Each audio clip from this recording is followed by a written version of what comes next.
How to make a smart settlement offer in a Utah divorce case. Wanting to settle and knowing what to offer by way of settlement are two entirely different things.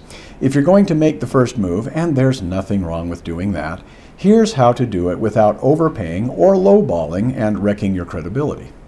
Start with the framework. Property and debt. Utah aims for equitable, not automatic 50-50 division of these things. Length of marriage, contributions, and future circumstances matter when it comes to alimony. It's also tied to need, ability to pay, standard of living, and duration. It can be up to the length of the marriage, but that's not guaranteed.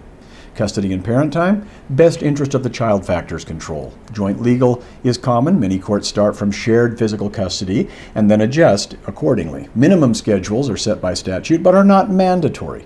Child support income shares model. Run the statutory calculation. Build a reasonable package by asking, what would a well-informed judge likely order in equity? If your proposal mirrors that outcome or is modestly more generous to encourage acceptance, you look reasonable, not weak. Practical steps. Put it in writing. Professional tone. Complete terms. Address custody, parent time, property, debts, support, attorney's fees, and court costs. Cite your reasoning, the facts, statutes, case law, calculator inputs. Set a clear deadline, 10 to 14 days typically. Label it for settlement purposes only under Utah Rules of Evidence Rule 408, so failed talks don't boomerang.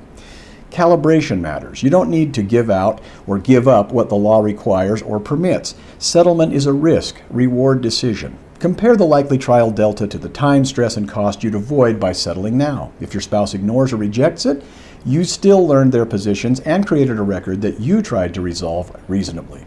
Adjust and try later, or move forward with temporary orders, mediation, or trial preparation.